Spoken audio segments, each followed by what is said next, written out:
Okay, this is it. The 5 E's of developing a successful habit, which Jesus himself modeled for us. So let's go. So the first one would be uh, early. Yeah, early. So that's the first tip, is to rise up early. And it is said that 3 hours before your workday is actually a good time to start going. So the first word E is your evening routine. In order to wake up early, you need to have an early evening routine, which means find a time, a reasonable time to sleep. Up to you, where you find you need, your required hours of sleep, and start to do that routine, which means lights down, brush teeth, shower, or change into your pajamas. The brain then locks in to say that we are going to be shutting down. So that's very important, to get a really good deep sleep. Um, Another thing that we all are guilty of is always to look at our um, mobile devices before going to bed. And research has shown that it's not a great idea, because the brain is stimulated, and sometimes we go beyond our tiredness because we want to reply to you know posts and things like that. So switch off is going to be a difficult habit, but switch off your mobile device well before you go to bed. As a matter of fact, it's better to read a book, and the Bible would be the best, or a spiritual book, to prepare your subconscious to tune in with the Holy Spirit in you. So E will be early. Develop an evening routine so that you can wake up 3 hours before your workday. And I think Jesus modeled that. He was always waking up really early, 4 a.m. We know, where he would take a walk and go to the Mount of Olives, to talk to his Father, download the day's schedule. And if we're saying 3 hours before his workday, he starts probably at 6 o'clock at sunrise. So it's, or which I think makes sense, because in those cultures, sunrise and sunset is the clock for those people. So that's the first E. Early, start everything early, sleep early, rise up early. A is to affirm yourself before going to bed. I think this is a good tip, because we tend to go to bed with the day's worries, with the stresses of work, and our spirit takes that in. So it's good to actually maybe, talk to yourself, the 3 things you did great today. And you will find that, um, it will have an effect and have an impact on you as you develop this habit. So affirm yourself.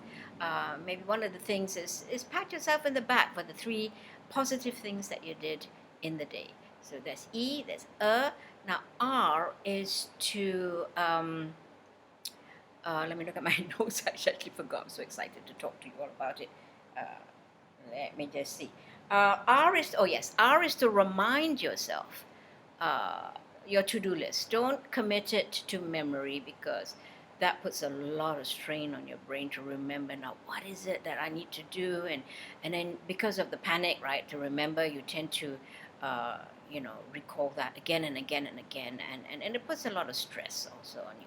So there's so many digital reminders and diaries and calendars you can get, or even just carry an old-fashioned book. So do a to-do list, right? Diary things in, and you'll find that you don't have to worry, because you've written it down. So remind the things you need to do by writing them down. Yep. So that's E.A.R. Uh, L will be, this is my favorite, let go of the pain. Do not go to bed with pain in your spirit, pain in your heart.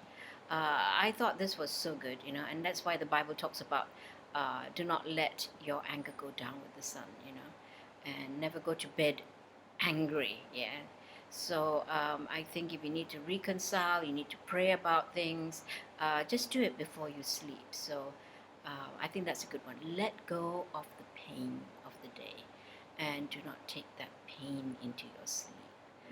I think think so many of us get into such a depressed state or a despairing state is because of this mulling over and overthinking about, you know, things that happen to us during the day. So let go of painful situations. Very hard sometimes if you're in a relationship, because you keep thinking about that person, isn't it? But I think the best thing is to commit to prayer and journal it. Sometimes it's writing down, releases a bit of that pain, and just talking to God about it, and pulling out again positive and ministering verses from the Bible will help that. So E.A.R.L., let it go. And then the last one is Y. I think this is an important one. In my earlier talk, I was talking about, my time of uncertainty, and really finding what is the next step that the Lord wants me to do. I mean, this is real, a real journey that one has to go to, and the Lord allows you to go through times of uncertainty. And I always like that, that little quote which says, a